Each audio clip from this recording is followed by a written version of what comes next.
J'ai M. Julian Mazzone qui me demande, qui a 5 questions. Comment se fait-il que les questions posées en anglais lors des réunions du conseil d'administration reçoivent une réponse en français, alors qu'en ligne, par exemple, sur Facebook, par courriel, on y répond en anglais? Bon, j'ai souvenir de répondre, qu'on ait donné réponse en anglais à certains moments. Parfois, la personne vient, pose une question en anglais, disant je la pose en anglais parce que je m'exprime mieux en anglais. Mais la personne, moi, je lui réponds, bien, moi, je préférerais vous répondre en français si vous n'avez pas d'objection. Si je vois que la personne ne comprend pas le français, je répondrai en anglais. Mais c'est une question de faciliter les communications, vous le comprendrez. Mais il arrive à l'occasion que les réponses soient données en anglais. Vous comprendrez que sur les réseaux sociaux, bien là, il y a toute une interaction qui est différente. On a le temps de s'assurer qu'on utilise les bons mots, qu'on dit les choses convenablement avec toutes les nuances requises. C'est la raison pour laquelle. Mais dans le cas où quelqu'un viendrait ici qui ne s'exprimera pas en anglais, en français, poserait une question en anglais, évidemment, clairement, on lui répondrait en anglais. Mais ce qui se produit à l'occasion, mais pas de sa façon systématique, vous avez raison de le souligner. Question 2. Quand les horaires reviendront-ils à la normale en septembre 2020? C'est ce qui est prévu, en tout cas pour le moment.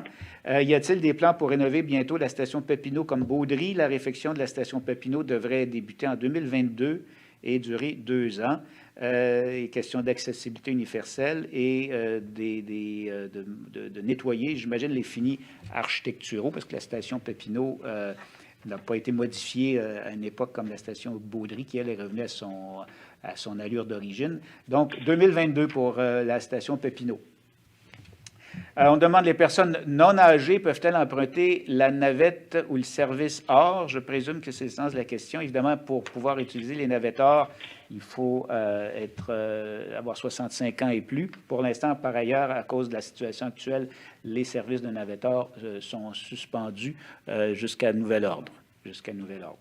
Comment se fait-il que les bus du CT Frontenac aient des réflecteurs sur les pare-chocs alors que les autres garages n'en ont pas? Alors, voici une question très précise et j'apprends et que la réponse est très précise aussi, vous allez être satisfait. Concernant les déflecteurs, qu'on dit plutôt les bandes réfléchissantes, elles sont apposées au pare-choc arrière, tout simplement pour que l'autobus soit plus visible par les automobilistes, les cyclistes, et même principe pour les bandes réfléchissantes qu'un véhicule d'urgence, comme vous le voyez. Alors, on me dit, le CT Frontenac est présentement en projet pilote. Le temps de colliger et de valider les statistiques de performance pour ensuite décider si nous allons appliquer cela à l'ensemble des véhicules de la STM. Alors, bravo pour votre sens de l'observation, puisque vous avez posé une question tout à fait pertinente et la réponse démontre que c'est un projet pilote. Madame Marie